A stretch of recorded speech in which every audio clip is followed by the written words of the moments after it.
Muchas gracias. La verdad que para mí un gusto estar de nuevo. Es todo un acontecimiento. Hasta me siento descolocada de nuevo ver un auditorio, todo el tiempo con Zoom. Pero por suerte, bueno, estamos acá y pudiendo empezar una etapa que esperemos se consolide y tengamos una disminución del número de casos que se vaya consolidando y una pandemia que se vaya superando, ¿no? Así que la verdad que un gusto realmente. Vamos, un poco me han pedido el ver lecciones aprendidas en la pandemia. Yo un poco fui poniendo lo que me parecía más importante de estos casi 2 años de trabajo, ¿no es cierto? Dedicándole un especial espacio a todo el tema de vacunas, que me parecía importante porque es la problemática actual, independientemente que ha habido otras previas que se han ido superando, ¿no es cierto? Así que vamos a recordar a este beta coronavirus. Es un virus ARN. Como todo virus ARN es un virus que muta permanentemente, y ese blanco antigénico, que es la espiga, permite al sistema inmune responder. Es el principal factor de virulencia, pero también es el que las vacunas usan para generar una respuesta adecuada. Ustedes saben que la respuesta se da con anticuerpos neutralizantes. Uno de los temas más importantes, y luego lo vamos a ver en vacunación pediátrica, es que todavía no está cerrado cuál es el correlato de protección. Es decir, la cantidad de anticuerpos neutralizantes que yo debo tener post-infección o post-vacuna para generar protección. A eso se lo llama correlato de protección, como ¿se acuerdan hepatitis B? Uno miraba los anti-HBs y decía, tengo que llegar a 10 microgramos por mililitro para cero convertir. Este cero conversión o digamos, tenor de anticuerpos que permite el correlato no está todavía muy bien definido, pero se toman los anticuerpos neutralizantes como un proxy de lo que es la respuesta tanto de la infección como de la vacuna. Esto es clave porque ustedes van a ver, y esto ya lo voy diciendo desde ahora, que a medida que ha avanzado la pandemia y estamos teniendo vacunas más eficaces, no podemos hacer los estudios que hacíamos al momento del comienzo de la pandemia. ¿Qué pasó en mayo, abril del 2020? Un poquito más, diría yo, julio del 2020. Los laboratorios comenzaron a trabajar en vacunas, a un grupo vacunaban, a otro grupo no, y veían la aparición de casos. Pero ahora uno sabe que tiene vacunas seguras y eficaces, y ya no puede a un grupo decirle, vos no te vacunás y vamos a esperar que tengas la infección, porque no es ético. Entonces, esto hay que hacerlo usando correlatos o proxy de correlatos, es decir, el tenor de anticuerpos comparado con los estudios. Esto no es nuevo. Por ejemplo, vacuna de neumococo. Tenemos vacunas de 10 y de 13 serotipos. Si ahora se van a probar vacunas de 15 o 20 serotipos, yo no le puedo decir a un grupo pediátrico, vos no te vacunas para neumococo, tenés tranquilito tu meningitis, y al otro veo qué pasa, porque no corresponde. ¿Entienden? Entonces, uno tiene que usar correlatos de protección, o lo que se llaman estudios puente de anticuerpos, porque no corresponde éticamente dejar a un grupo sin vacuna cuando uno sabe que la vacuna es segura y es eficaz. Por eso es tan importante encontrar los correlatos de protección y la medición de los anticuerpos neutralizantes. Acá aprendimos claramente cómo el SARS-CoV-2 y esta proteína de la espiga hace contacto con el receptor humano, que es el AC2, y ahí aparece la penetración y las cataratas de citoquinas. Vamos a mirar un poquito la carga de enfermedad. Claramente, nosotros estamos en una situación epidemiológica favorable, con una disminución clara del número de casos. Piensen que en la semana 20 de este año se observó ese pico alto, que fue el pico más importante que tuvimos, y a partir de las últimas semanas se notó un descenso sostenido.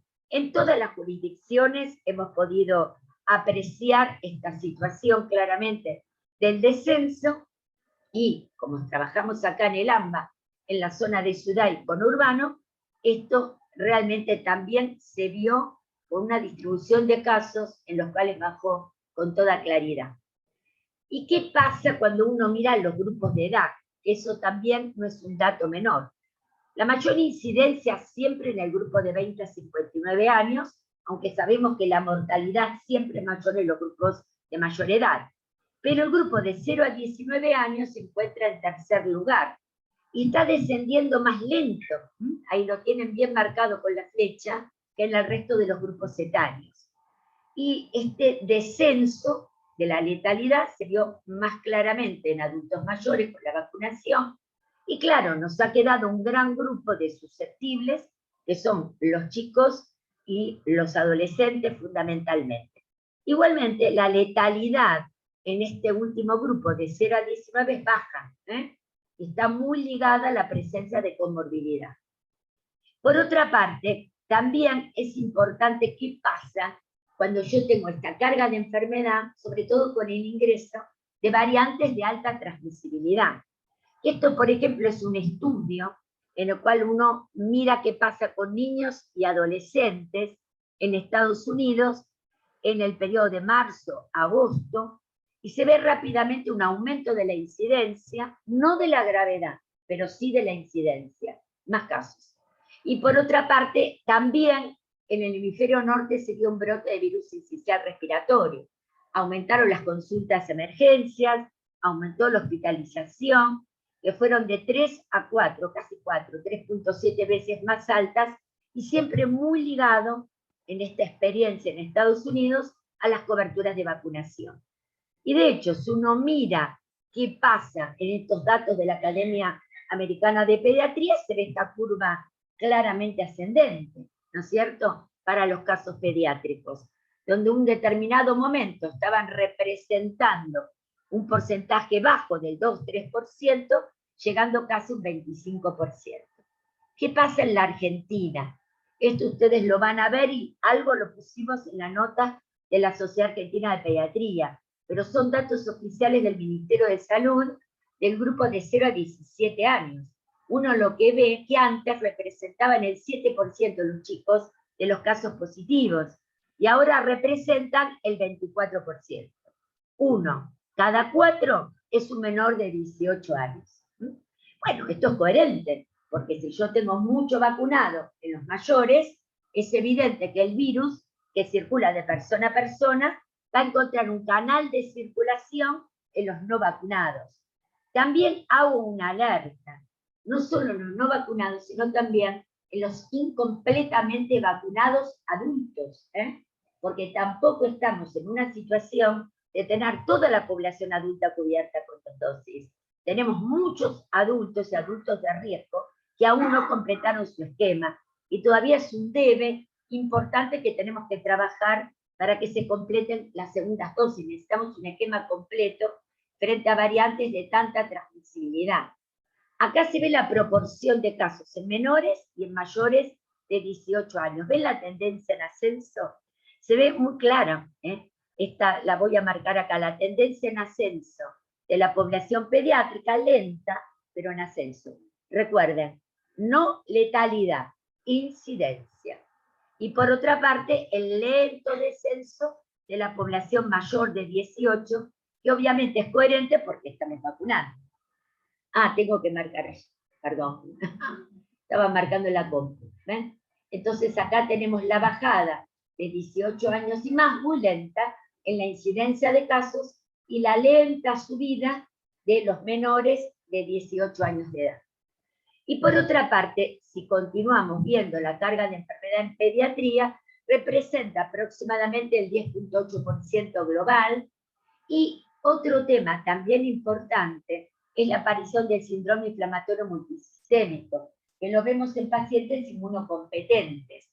Tenemos aproximadamente alrededor de 200 casos, 208 notificados, que no es un dato menor, porque ustedes recuerden que estos son chicos sanos, inmunocompetentes. Yo el otro día en el hospital estábamos recordando, y lo comentamos en el Ateneo del hospital, que cuando analizamos la entrada a calendario de la vacuna de meningococo, lo hicimos con alrededor de 200 casos de enfermedad meningocócica por año, en chicos sanos.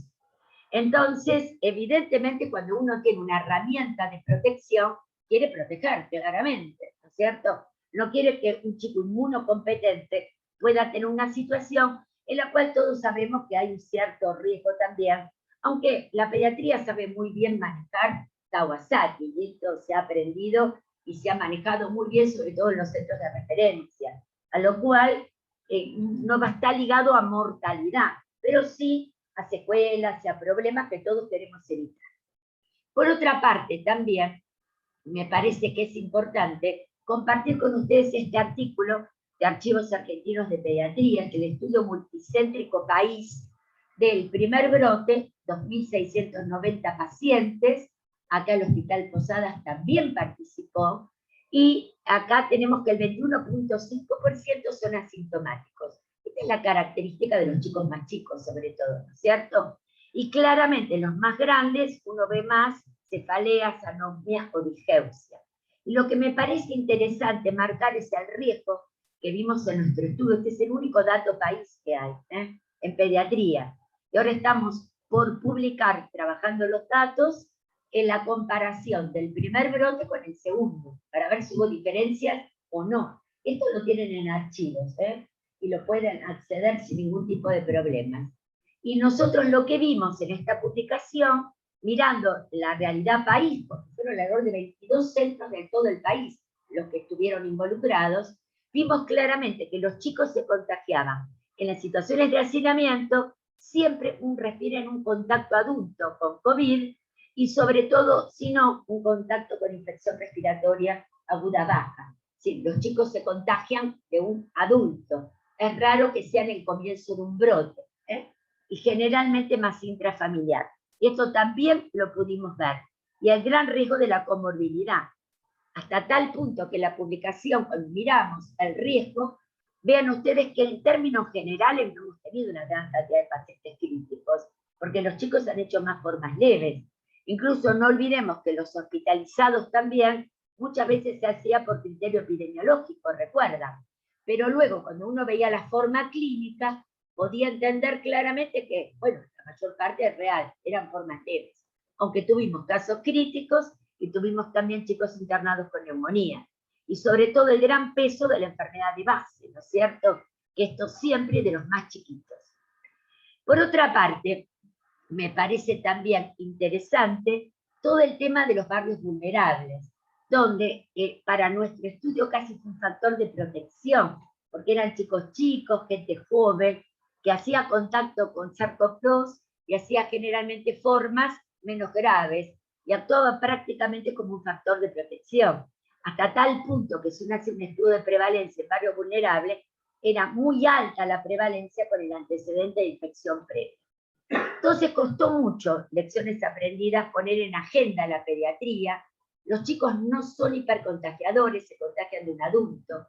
Al comienzo de la pandemia costó mucho posicionar esto porque parecía que esto era influenza, H1N1, y esto no es influenza. Influenza contagia más allá de los síntomas, y nosotros no tenemos esa realidad en SARS-CoV-2. Entonces costó mucho posicionar la pediatría, su necesidad de presencialidad y las políticas de vacunación, porque siempre todo el foco fue puesto en el adulto mayor, que obviamente es coherente porque es el de riesgo, pero también la pediatría juega un rol muy importante. Y no es el tema de hoy, pero todos saben perfectamente lo que significó para los chicos el no tener la posibilidad de interactuar, el daño social, emocional, trastornos de desarrollo. Nosotros lo vemos todo el tiempo, como ustedes lo ven acá en el hospital. Somos hospitales con gran número ambos de atención pediátrica, y vemos los trastornos de desarrollo tan grandes, sobre todo en las áreas ambulatorias y que están consultando, o bien diagnósticos de envergadura, de mucha gravedad tardíos, ¿no? Así que realmente costó mucho poner en agenda la pediatría. Les quiero compartir este estudio que nosotros presentamos en el Congreso de Infectología Pediátrica, porque no está publicado, lo estamos enviando a publicar. Pero queríamos ver qué pasaba con el CT, ¿no es cierto? ¿Qué quiere decir? El CT es un proxy de carga viral. Cuando yo tengo un CT, digamos, bajo, implica que tengo alta carga viral. Es exactamente lo opuesto, ¿sí? que se acuerdan lo que es el CT, ¿no es cierto? Cuando empieza a trabajarse en el laboratorio de virología una PCR, es el tiempo que tarda en aparecer la señal lumínica para decir empiezo a detectar carga viral importante. Claro, si la señal lumínica aparece rápido es porque hay mucho virus. Si tarda en aparecer es porque la carga viral es baja, ¿sí? Entonces, nosotros tratamos de relacionar en casi 500 chicos qué pasaba con el CT. Y claramente lo que vimos, para puntualizar, es un poco, miren ustedes qué está pasando, las diferencias estadísticamente significativas. Siempre el menor de 2 años teníamos mejores, digamos, niveles de CT más altos, menor carga viral en los asintomáticos, con toda claridad. Y por otra parte, también cuando miramos CT, grupos etarios y presentación clínica, los niños menores de 2 años tienen significativamente menor CT que los mayores, sin diferencias en cuanto a los síntomas. Siempre menor de 1 año con síntomas, pero el asintomático es el que tiene menos carga viral. Esto también nos pareció importante compartirlo, porque vemos que durante mucho tiempo estuvo esta fantasía, ¿no? Bueno, atiendo un chico en ambulatorio, son todos asintomáticos, voy a contagiarme. El asintomático quedó totalmente demostrado que tiene menos carga viral y CT más alto. Entonces creo que esto también va a ayudar a entender la infección en pediatría, porque hay que caracterizarla, la infección en pediatría. Y nos va a tranquilizar también para el manejo ambulatorio, no solamente en un hospital, sino en un consultorio. No es que viene un niño asintomático y se avanza la carga de SARS-CoV-2. Por el contrario, son chicos con muy baja carga, aunque tengan una infección por SARS-CoV-2. Y esto está totalmente demostrado. Había publicación internacional ya algo, pero estos son datos propios. El otro tema que aprendimos mucho es cómo armar la vigilancia epidemiológica y genómica. Porque todos sabemos que comienzan a aparecer variantes. Ya no circula la cepa Wuhan, esa que apareció en marzo del 2020, acá en el país, o que comenzó en el fines de diciembre del 2019 en China. Prácticamente con todo el cambio en la espiga empezaron a haber mutaciones porque el virus quiere perpetuarse, quiere poder transmitirse, no quiere matar a su reservorio. El reservorio es humano, ¿no? Si yo lo mato, evidentemente no me puedo transmitir más. Entonces es sobrevivir. Para sobrevivir hizo 2 cosas interesantes. Primero, el receptor es alto, está en narinas, no está abajo, la vía baja. Eso le permite que haya muchas formas leves y transmitirse. Pero al mismo tiempo también, cosa que es importante, logró, a medida que iban incluso apareciendo vacunas, mutar para poder tornarse más transmisible y que esto le permitiera perpetuarse más también, ¿no? Entonces empiezan a aparecer variantes, y acá marco la variante Delta porque es la última que nos preocupa. Miren ustedes lo que pasó, por ejemplo, en Israel o en el Reino Unido. En Israel, con la tercera ola de COVID, en un país con altas coberturas con vacunas de ARN mensajero, comenzaron a tener un aumento del número de casos importante. Por otra parte, cuando uno mira datos del Reino Unido, aumentaron las consultas ambulatorias y la hospitalización con la circulación de Delta en comparación con Alfa. Y esto también es una diferencia que yo la dejo un poco como un interrogante, porque el Reino Unido e Israel tuvieron introducción de Delta con una variante Reino Unido que estaba circulando, o Alfa, de menor contagiosidad. Nosotros tenemos una introducción de Delta en un escenario de una variante como Manaus o Gamma de alta transmisibilidad.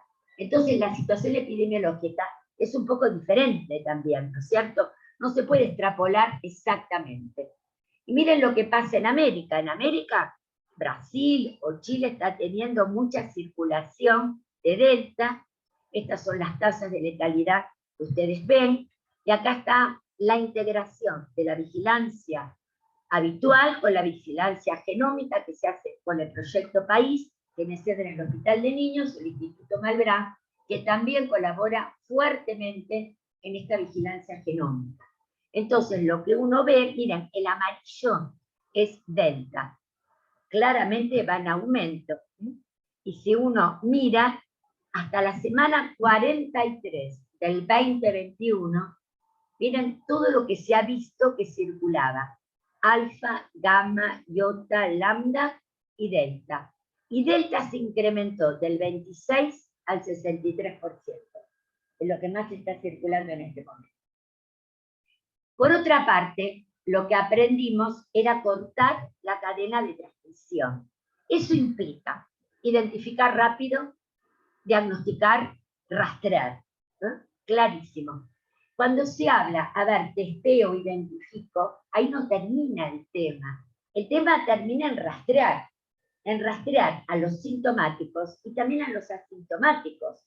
Porque si yo detecto caso, hago una PCR, por ejemplo, pero no miro qué pasa con los contactos, los rastreo, los sigo, y los geoubico, digamos, no voy a cortar la cadena de transmisión. Por eso el programa o el plan es mucho más integral. Implica no solo diagnosticar, aislar, sino rastrear. Y estas son claves, me parece, para evitar la propagación. Y que nosotros tenemos que tener en cuenta la importancia que toda la comunidad entienda que a veces no es tan fácil, rastrear contactos. Yo diría que lo más difícil es el rastrear contactos, porque el caso está sintomático, quiere su diagnóstico, pero decir cuánto tiempo estuvo en contacto, bajo qué situación, todo el 2020 y el 2021 no fue fácil rastrear. Por otra parte, la otra cosa que aprendimos es que la identificación de casos también varió. En un primer momento la fiebre era clave, ¿se acuerdan? Era fiebre pero incluso ustedes lo vieron en nuestro multicéntrico, un 30% de los chicos no tenían fiebre, y los adultos pasó exactamente lo mismo. Entonces se fue agregando otros signos como anosmia o digeusia, se fue trabajando con el aislamiento, y se fue agregando también el síndrome inflamatorio multisistémico que se agrega al diagnóstico de caso, que no, y fue un concepto absolutamente dinámico que fuimos aprendiendo. Y empezamos con viajeros y con fiebre, y terminamos que fiebre era un signo más. Y jerarquizamos en pediatría sobre todo vómitos y diarrea también, que es importante. Lo que quiero marcar, que fue absolutamente dinámico, tengo que estar muy atento a los cambios en la definición de casos sospechosos, porque si no sospecho, no puedo cerrar el diagnóstico. Y si no cierro el diagnóstico, no rastreo contactos. Y si no rastreo contactos, todo se disemina. Entonces, es muy importante la definición de casos sospechosos, hasta tal punto que hay jurisdicciones que sensibilizan la definición de casos sospechosos, que habitualmente son dos signos: fiebre y odinofagia, o dificultad respiratoria y cefalea, y mialgia. Pero hay jurisdicciones que sensibilizan y ya con un solo signo están testeando, sobre todo vinculado a la presencialidad escolar. Por eso es propio de cada jurisdicción. Pero hay que tener un buen laboratorio acompañante, porque si no, con un solo signo ya estoy testeando. Bueno, nosotros estamos haciendo eso, pero tenemos, la verdad que la SUFU de los hospitales, tenemos unas buenas colas en la UFU del hospital, porque piensen, ahora menos, pero lo que fue, yo diría, julio, agosto, septiembre, octubre, realmente esta sensibilización de la definición implicó también un testeo importante y, por supuesto, el rastreo de los contactos, porque ya los chicos tenían presencialidad y toda la interacción con la burbuja también, ¿no es cierto? Bueno, pero lo que marco sobre todo es lo dinámico de esta definición de caso que fuimos aprendiendo. Y la otra cosa que aprendimos en pediatría es qué pasaba con los otros virus que no fueran SARS-CoV-2. No tuvimos de ninguna forma ningún tipo de circulación de influenza, pero sí tuvimos un pequeño brote de sincicial respiratorio, que ahora lo estamos terminando prácticamente, ¿no? Creo que todos tuvimos, por lo menos en esta zona del país, quizás en la Patagonia o en el norte fue un poco diferente, pero tuvimos este brote de sincicial respiratorio, que también complicó un poco, porque cumplía la definición de caso sospechoso claramente. Así que los chicos había que testearlos, y en realidad eran SARS-CoV-2 negativos, sincicial positivo.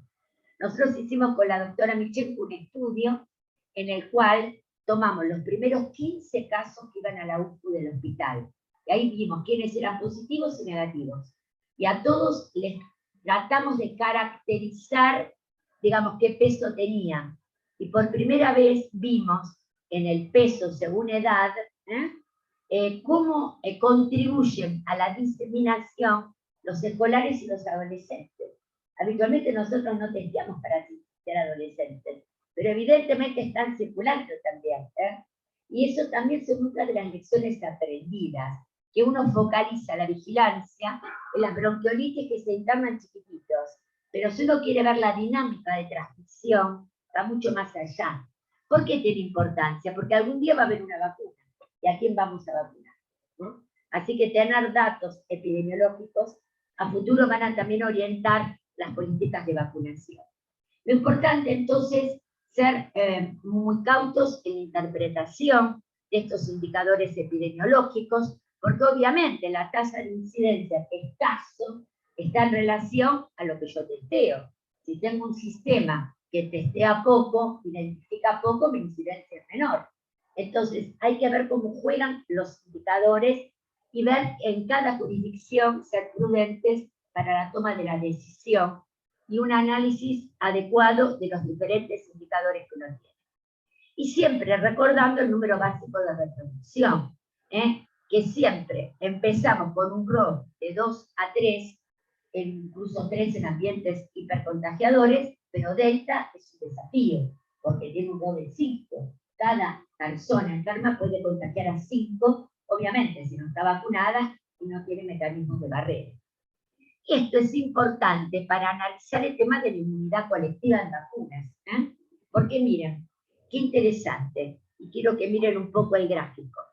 En la parte superior yo tengo un escenario de no vacunados fundamentalmente. En no vacunados con una variante o con la cepa original que tenía un RO de 2, yo estoy teniendo una transmisión relativamente rápida, pero acá tenemos los rojos, que son muchos enfermos, claramente, y son los que se infectan, y precisamente en azul están los susceptibles. A medida que empiezo a vacunar, empezamos con variantes que también tenían un RO de 2, y ven cómo con una cobertura del 75%, yo podía frenar bastante la cadena de transmisión. Pero cuando yo tengo variantes que ya exceden ese RO de 2, como Delta, que tiene 5, cuesta mucho más frenar la cadena de transmisión. Por eso también es entendible que cuando uno tenía variantes con un RO de 2, yo podía decir, quiero cubrir a muchos con la primera dosis, porque puedo cortar transmisión. Pero cuando empezaron a irrumpir variantes de alta transmisibilidad, ya no alcanza, necesito un esquema completo. Entonces, esto también es algo dinámico que fuimos aprendiendo, ¿no es cierto? Y que se fueron sacando conclusiones a medida que se iban observando también los comportamientos epidemiológicos en otros lugares del mundo. Por otra parte, vemos, bueno, estos son los indicadores epidemiológicos que ya me referí, y acá empezamos entonces un poquito a ver qué pasa con las vacunas, donde uno tiene que analizar qué circula, cuál es la dinámica de circulación, el peso de las variantes, cómo pesa la carga de enfermedad y las secuelas de COVID a mediano y largo plazo. Entonces, miremos un poco el programa de vacunación del país. Claramente, nosotros sabemos que tenemos 4 plataformas. Plataformas que son inactivadas, en el cual ya las conocemos porque es la plataforma habitual. Hay muchas vacunas de calendario que son inactivadas, se inactivan con hidróxido de aluminio. Por ejemplo, Sinopharm, actualmente muy conocida, y luego también Coronavac, por ejemplo, que es la vacuna que se usa en Chile, y en Brasil, también se usó en parte en Uruguay. La de subunidades proteicas, que todavía no está en uso en los países, las vacunas de ARN mensajero, Pfizer y Moderna, y vectores virales, las famosas vacunas vectoriales, Sputnik, AstraZeneca, Janssen, son todas vacunas vectoriales. Para recordar nosotros tuvimos un problema importante de falta de provisión del segundo componente de Sputnik, ¿sí? Es por eso que se comenzaron a investigar esquemas heterólogos, es decir, ¿qué hacíamos si combinábamos el componente 1 con otras plataformas? En este caso con Astra, de igual plataforma, porque es una vectorial, o bien con Moderna o Pfizer, que eran vacunas ARN mensajero. Datos, varias partes del país participaron en este estudio. Yo les voy a mostrar los datos de Ciudad de Buenos Aires, porque formé parte del estudio que se hizo en Ciudad, por eso tengo los datos, porque los mandamos al Lancet. Y claramente, claramente uno observa que tiene muy buena respuesta combinando. La única vacuna que en la combinación dio un menor título de anticuerpos fue la vacuna Sinopharm, pero el resto combinando tiene muy buen perfil de seguridad y por otra parte también tiene muy buenos títulos, sobre todo las vacunas cuando uno combina con ARN mensajero. Así que en general es una buena opción cuando a uno le falta el segundo componente, poder realmente trabajar con esquemas que sean heterólogos, porque la respuesta es adecuada. Esto estamos peleando por publicarlo en el Lancet, digo peleando porque ustedes saben que no hay nada acá.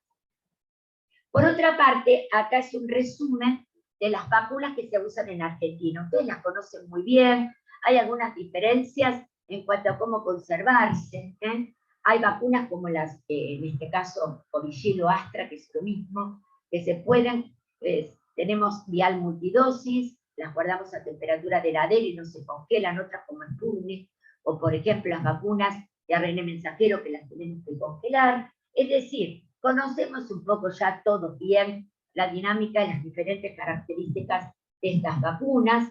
Incluso también sabemos que todas son prácticamente con esquema de 2 dosis, quizás CanSino es el esquema de 1 dosis, que es Confidencia, o bien la de Janssen, que no está en el país, pero el resto son todos esquemas de 2 dosis, en términos generales. Y acá es algo nuevo que acaba de aparecer, que es la diferencia entre una dosis adicional y una dosis de refuerzo, porque no es lo mismo. Una dosis adicional es cuando yo doy una dosis más a un esquema básico que forma parte del esquema primario, o porque la respuesta inmune inicial es más pobre, o porque uno sabe que por el tipo de huésped lo necesita, pero tiene que integrar esa dosis adicional como una dosis más de un esquema primario. Entonces, por ejemplo, en personas inmunocomprometidas, es altamente probable que esta dosis adicional quede como esquema, y el esquema sean 3 dosis directamente. El otro tema es el refuerzo. El refuerzo es cuando uno administra una vacuna una vez completado el esquema primario y sabe que tiene una buena respuesta inicial, pero luego los anticuerpos bajan en el tiempo. Claro, acá vienen 2 cosas.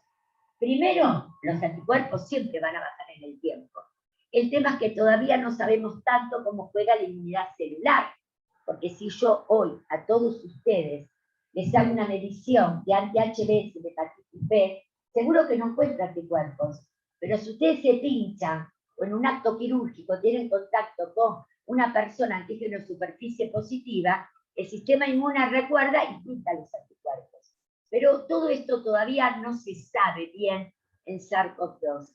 Entonces, hasta que se conozca mejor todos estos mecanismos, se está planteando una dosis de refuerzo precisamente frente a esta caída de anticuerpos, sobre todo cuando han pasado 6 meses después de la última dosis. Y aquí se le está dando, ¿no?, un poco todo lo que les explicaba recién, unido a la situación epidemiológica actual, que tenemos mucha circulación de variantes de mucha transmisibilidad, y también unido al hecho que tanto el personal de salud tiene mucho riesgo con la exposición, o bien también las personas más de 70 sobre todo, tienen más riesgo de haber tenido una respuesta primaria que a lo mejor es más débil, o no fue tan buena, digamos, por las características de la edad. Es por eso que la dosis adicional la estamos posicionando, lo voy a marcar bien, para los huéspedes inmunocomprometidos, fundamentalmente, y aquellas vacunadas con Sinopharm, por esto es lo que yo les decía, que es la vacuna que ha demostrado un poco menor. Ha habido seroconversión, protege para gravedad, pero ha mostrado un poco menos, digamos, de efectividad, por lo tanto, seguramente los anticuerpos deben haber caído. Pero es altamente probable que en los inmunocomprometidos el esquema van a ser 3 dosis a futuro, sobre todo la primovacunación. Mientras que equipo de salud o las personas mayores, después de haber transcurrido 6 meses, uno puede vacunarlos. En este momento el país está vacunando con Astra o bien con Pfizer o Moderna, aunque la prioridad son los chicos y completar qué pasa con los adolescentes, ¿no es cierto? Pero la mayor parte está recibiendo Astra, que es una de las vacunas vectoriales que han demostrado una muy buena respuesta. Por otra parte, Sinopharm, recuerde que se está dando población de 3 a 11 años y la cantidad de microgramos es 4, que es igual a la dosis pediátrica de la dosis de adulto. Uno tiene que separarlas por 4 semanas. Lo que es interesante es que sabemos que todas estas vacunas se pueden co-administrar o darlas al mismo tiempo o no importa el intervalo. No es un dato menor, porque miren lo que son las coberturas de vacunación del país, cómo han bajado drásticamente. Entonces uno no puede perder oportunidades.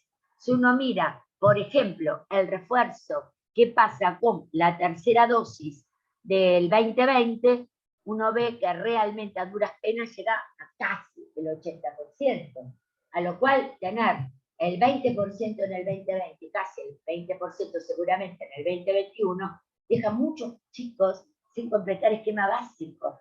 Entonces yo creo que hay que mirar mucho el calendario, independientemente de que estemos ahora focalizando en vacunas COVID, porque creo que esto también es importante, y quizás hay que armar algún mecanismo que cuando los chicos se vacunan con vacuna COVID, uno mira el calendario, le dé una orientación, y no solo piensa en darle una vacuna COVID, porque después vamos a tener meningitis hemófilos internada, o un brote de pertussis.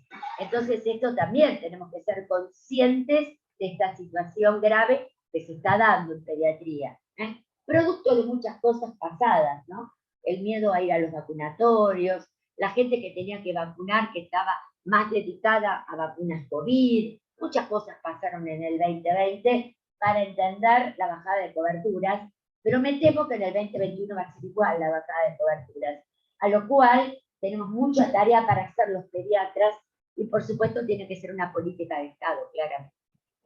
Y acá, de nuevo, con el Delta necesitamos, bueno, la repetí, no sé por qué, parece que me gustó ponerla de nuevo. Entonces, acá tenemos la importancia de Delta, el esquema de 2 dosis, y acá viene el concepto de inmunidad colectiva. Yo les puse este trabajo, el Natural Medicine, porque miren ustedes que está claramente descrito cómo la vacunación de un grupo hace impacto en la comunidad, hasta tal punto que se sabe que el 20% de individuos que están vacunados en una población determinada, cada 20 yo puedo disminuir el riesgo en población no vacunada. Este es el famoso tema de la protección, inmunidad colectiva o protección de rebaño, o como la querramos llamar, porque hay una explicación que es bastante clara, ¿no? Si yo tengo a todo un grupo medianamente bien vacunado y a un gran grupo sin vacuna, adolescentes y chicos, el virus, ¿por dónde va a circular? ¿Por los vacunados o por aquellos que no tienen vacuna? Y va a circular por donde es más fácil. ¿Y cuál es más fácil? El que no tiene vacuna, ¿no es cierto? Unido a que los protocolos obviamente están, digamos, más flexibles por las situaciones epidemiológicas. Por eso que si uno tiene vacuna, realmente tiene que proteger a todos los grupos. Y todo esto va a contribuir a la inmunidad colectiva también. Bueno, esto es un poco que estamos ya con el 56-58% de 2 dosis en toda la población. Y esto para mostrar, este es el único estudio que dio el Ministerio junio 2021, cuando hay efectividad con 2 dosis sobre mortalidad con cualquiera de las vacunas. Hay que tener claro que una cosa es transmisión y otra cosa es mortalidad. Las vacunas protegen muy bien para las formas graves y para mortalidad, cualquiera. Todas protegen muy bien con un esquema de 2 dosis. Y es importante posicionar la vacunación de los adolescentes, porque si bien es cierto, es un poco la misma situación de pediatría, porque son, si bien es cierto que no tienen tantas formas graves, puede haber síndrome inflamatorio multisistémico, sobre todo en pediatría, y por otra parte todo va a facilitar la socialización, el retorno a la educación presencial, que sea segura, el desarrollo de la inmunidad de rebaño, es decir, todo ayuda a pensar que nos va a permitir superar una situación pandémica realmente de alto riesgo. Miren las contraindicaciones, siempre una enfermedad aguda o una exacerbación de una enfermedad crónica, o por supuesto algún tipo de componente alérgico importante, anafilaxia con el primer componente. Y para eso es importante vigilar, vigilar tanto los ESAVI como los eventos. Ahí sí se llama eventos que están involucrados, pero todavía no sabemos si son de gravedad o no. Pero es importante y hacerlo con una vigilancia activa. Cada jurisdicción recoge el dato y estos datos, adecuadamente estudiados, son presentados a la CONASEB. Lo presenta la jurisdicción.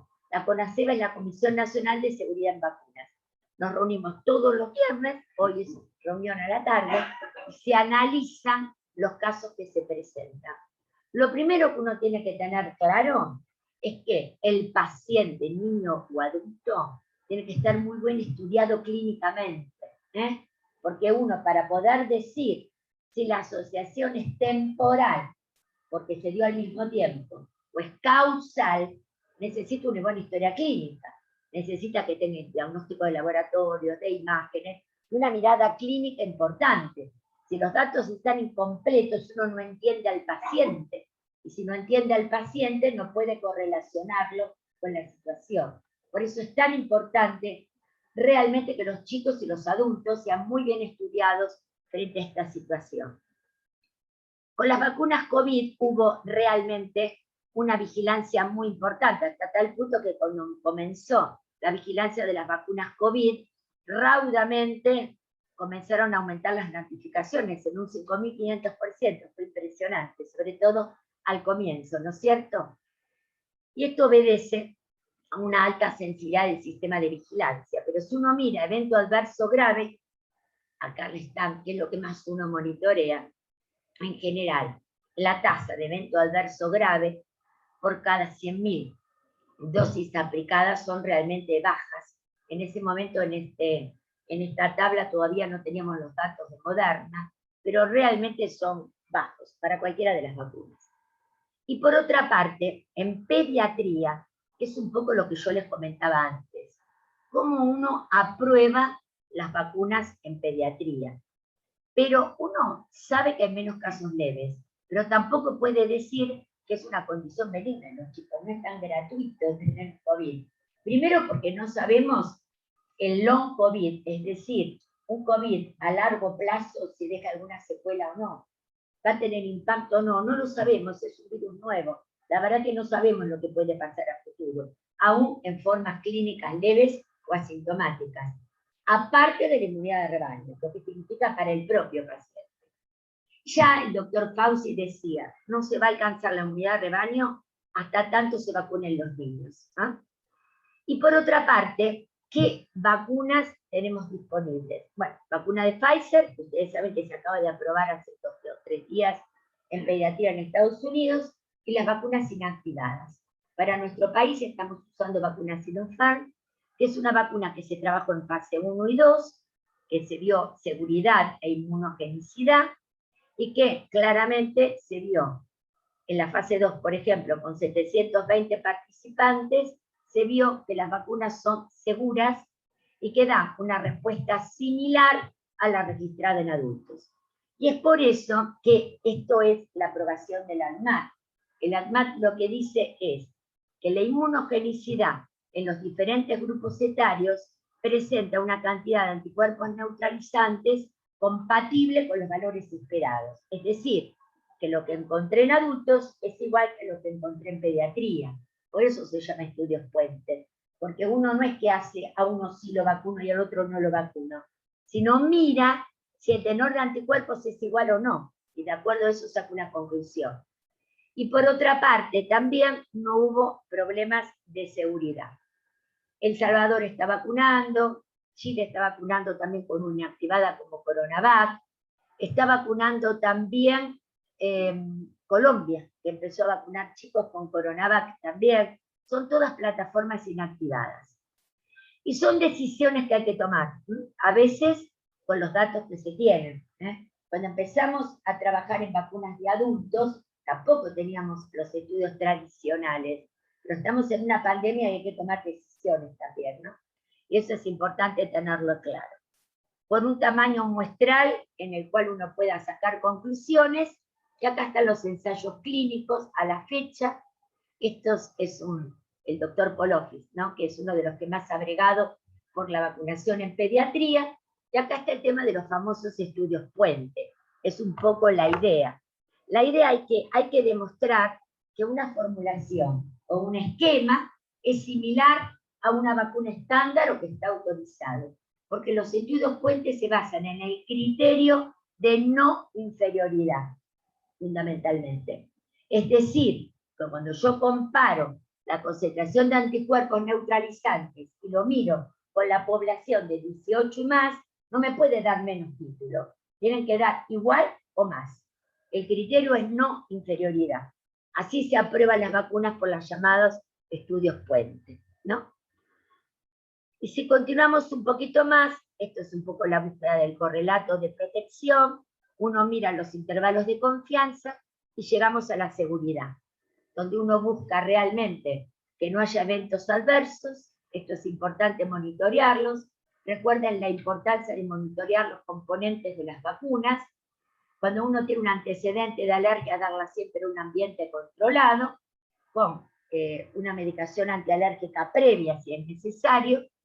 Y acá tenemos algunos de los eventos adversos más frecuentes. Son vacunas en general que, si bien han mostrado algún evento adverso, no es tan importante.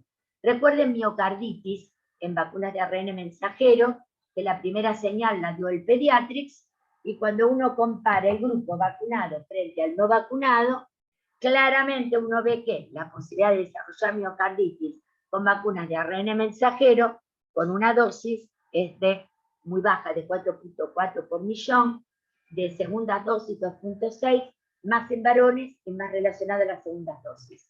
Pero claramente, cuando la OMS observó todo este contexto, miró el riesgo de miocarditis en el síndrome inflamatorio multisistémico, quedó totalmente claro el beneficio por sobre el riesgo y la importancia de seguir vacunando. Incluso la Sociedad Argentina de Cardiología también armó guías, y en Sinopharm se inactiva con hidróxido de aluminio, que también es un adyuvante muy conocido. El evento adverso se manda al CISA, y lo importante es tener claramente vacunas en las cuales tengamos confianza.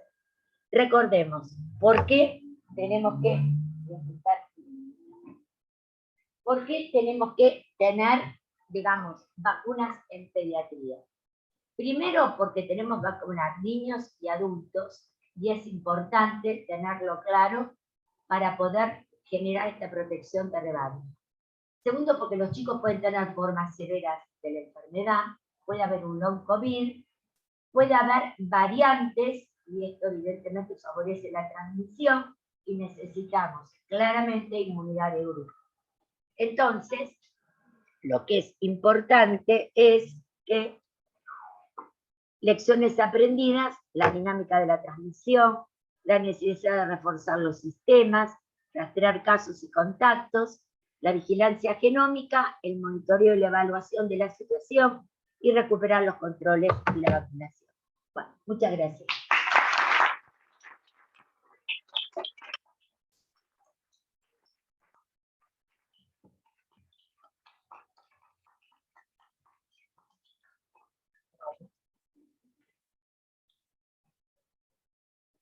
¿Cómo querés que hagamos con las preguntas? O no sé.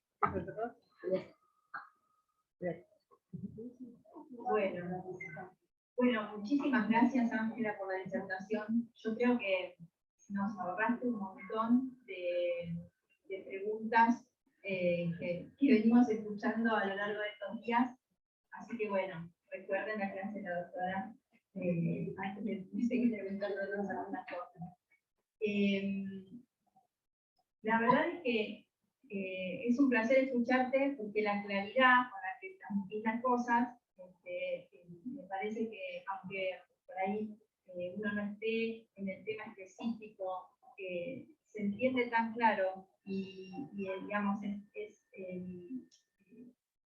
con evidencia bibliográfica, con sostén científico, que bueno, la realidad es que es un gusto para todos nosotros realmente darte escucharte.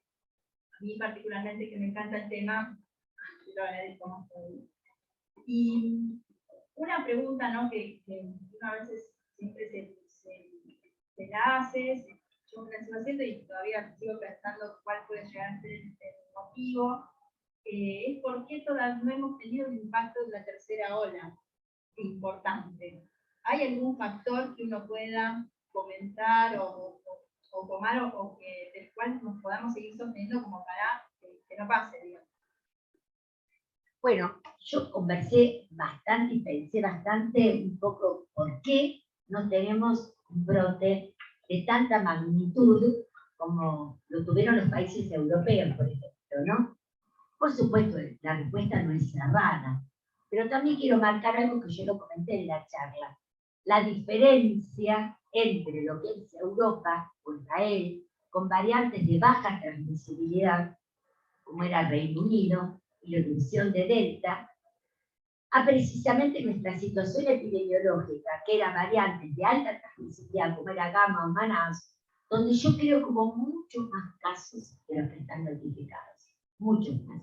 Seguramente, en el brote que tuvimos en abril, mayo, julio, ¿se acuerdan? Casi colapsamos en las terapias, incluso en centros, como era la zona de Ciudad y Provincia de Buenos Aires, tuvimos poca límite, todos. Y esto claramente yo creo que en parte se notificó y en parte no pudimos porque no se alcanzaba con el laboratorio, o por múltiples motivos. Esto para mí es un punto. Seguramente la carga de enfermedad ya con una variante como era Manaus fue muy alta, más a lo mejor de lo que realmente podemos constatar. Y por otra parte porque estamos avanzando con la cobertura de vacunación. Claramente es así. En este momento el país tiene vacunas, se está vacunando bien, y hay que vacunar más todavía, ¿no? Porque a mí me preocupan los adultos con solamente una dosis, o la cantidad de adultos con 0 dosis, porque los hay. Entonces creo que se transformó en una problemática la vacunación pediátrica, pero también me encantaría que se transformara en una problemática cómo captar a los adultos no vacunados o incompletamente vacunados, porque eso es otro debe importante del programa de vacunación. Creo que está bien dar la tercera dosis, pero hay gente que tiene una dosis, y algunos no tienen ninguna.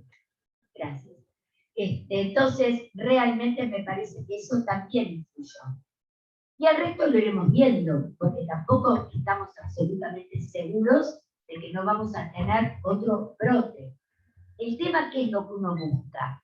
Que si hay un brote, no impacte en las terapias y no impacte en la mortalidad. Es decir, que este virus se transforme en un virus en el cual, casi como un estacional, ¿no es cierto?, que aparezcan casos leves, asintomáticos.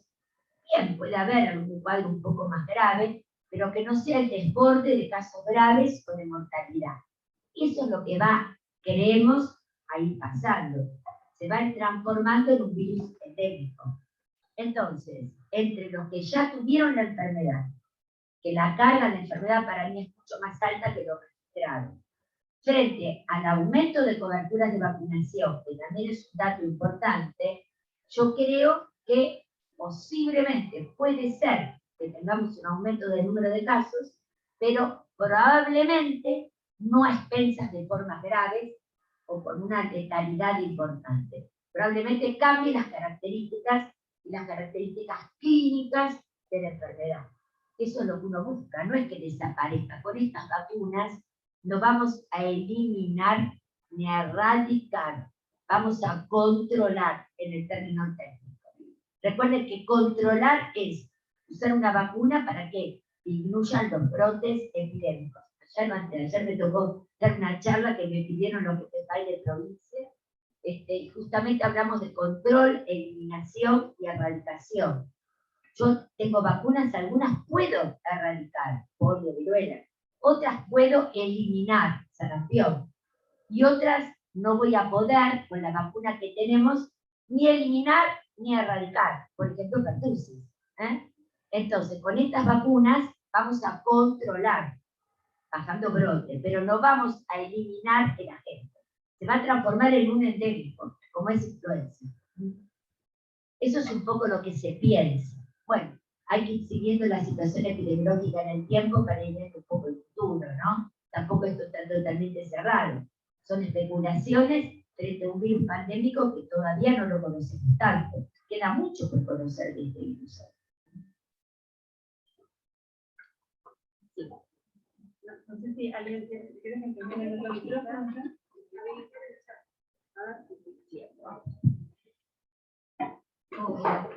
Quiero agradecer porque la verdad que la calidad con la que transmitiste el mensaje fue para todos muy claro, repito, y me parece que esto es importante la comunicación a todos los médicos. Yo estoy viendo que hay pediatras que están recomendando lo contrario, digo, y no sé por dónde viene esta mala presentación. Digo, por un lado agradecer el mensaje de la Sociedad de Pediatría, que es lo que yo utilizo para mandárselo a mis pacientes, les mando el último mail que está clarísimo, y muchos enseguida, después de leer eso, decidieron vacunar. Incluso pacientes con cardiopatía que tenían miedo de vacunar a sus hijos. Digo, bueno, la verdad que el último mensaje fue muy claro para todos y me parece que es nuestra tarea difundirlo, difundir la vacunación y difundirlo al resto de los estudiantes. Y por otro lado, quería preguntarte por algunos pacientes que tengo, lactantes, que son COVID positivos, el resto de la familia vacunada, asintomático. ¿Puede contagiar el asintomático vacunado? El asintomático primero, gracias por lo que comentaste de la charla, me alegro si puede aportar, ¿no? Que es lo que uno busca.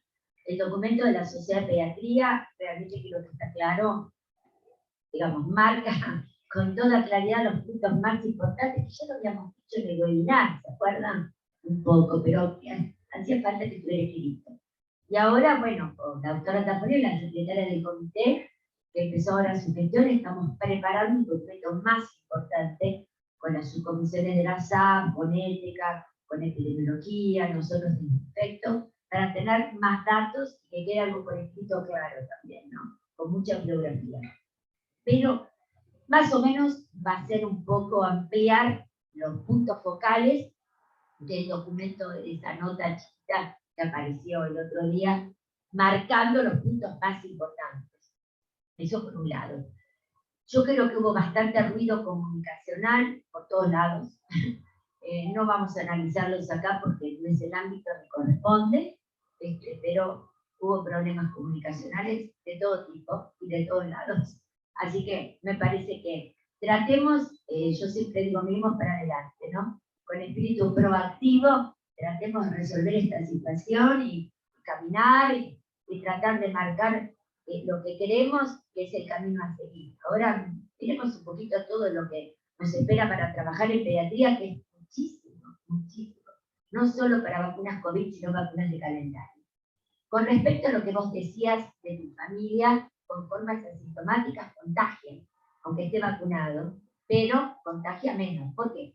Porque esta vacuna no tiene la misma eficacia para disminuir mortalidad y formas graves que disminuir la eficacia para transmisión. Es totalmente diferente. Generalmente, cuando uno aprueba una vacuna nueva, vos la medís. A ver, ¿cómo protege contra forma grave? ¿Cómo protege contra mortalidad? ¿Cómo protege contra transmisión? No todas las vacunas protegen igual. O, de acuerdo al indicador, el outcome que estás pidiendo, es la respuesta que tenés de efectividad de la vacuna. Primero, quiero marcar la diferencia entre eficacia y efectividad. Eficacia es lo que te da la vacuna en un estudio controlado. Efectividad es la situación de terreno. Entonces, la vida de todos los días, ¿cómo actúa la vacuna? Yo les presenté datos de efectividad. ¿Por qué es importante? Porque una vez que uno aprueba una vacuna, uno empieza a darla en la comunidad y se va a encontrar que hay pacientes, personas con esquemas completos, otros incompletos, otros no vacunados. Entonces uno tiene que ver cómo la vacuna funciona para prevenir en situaciones de la vida real, de la vida de todos los días. Y uno sabe que estas vacunas son muy, digamos, tienen mucha efectividad para todo lo que es grave y la mortalidad. Por eso les dije antes, cualquiera de estas vacunas funcionan muy bien con 2 dosis para mortalidad y gravedad. Y quizás para transmisión todavía necesitamos saber un poco más. Pero uno puede perfectamente tener vacunados y que estos transmitan enfermedad, porque hacen formas asintomáticas, son muy leves, que pasan desapercibidas. Les comento que nosotros no publicamos, pero tuvimos un brote en el mes de abril o mayo, creo que fue, en una unidad del Hospital de Niños, en plena circulación de variante Gamma, de Manaus. Eran todos vacunados, médicos y enfermeras. Toda esa unidad era una unidad de riesgo, estaban todos muy bien vacunados. Y los síntomas que tuvimos eran secreción nasal, un poco de tos, pasaron totalmente desapercibidos. Los primeros casos la gente no los notificó y se armó un buen brote con casi 40 personas. Ninguna grave, pero todas transmitían. Y es un poco lo que les dije antes. ¿Un vacunado puede transmitir? Sí, porque estas vacunas no son para erradicar ni para eliminar, son para controlar. Y la efectividad en transmisión es mucho menor que la efectividad frente a forma grave o frente a la letalidad. Así que obviamente la respuesta es sí, puede transmitir. ¿Sí? Eso también hay que marcar bien esa diferencia. Por una cuestión ya de tiempo, porque creo que ya hemos abusado. No, todo bien. En un momento me agarró un poquito de calor, que se demoraba. Bueno, nada, hay un montón de felicitaciones más ahí en el chat, hay un montón de gente comunicada, todos mandándote saludos. Creo que sí, ha sido muy clara la exposición, que igual seguiremos debatiendo un montón de cosas, pero lo que queda claro es que hay que promover la vacunación en pediatría, tanto de COVID como del resto de las vacunas que hay que recuperar. Y creo que fue muy clara en todos los temas que hoy se están debatiendo en la práctica. Así que muchísimas gracias. Es para nosotros un enorme honor.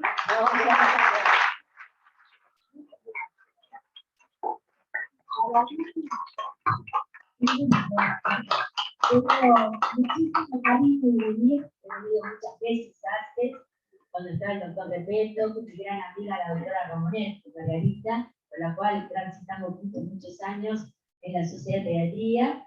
Así que la verdad que es un gusto para mí, con Gaby, Gregorio, Gaby Taponé, estamos trabajando un montón en el Comité Nacional de Infectología. Así que son compañeras de ruta y de cosas, de buenos logros y de algunas cosas que hay que batallar, pero compañeras de ruta y de trabajo.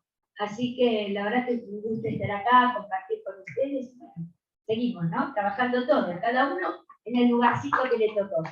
Gracias.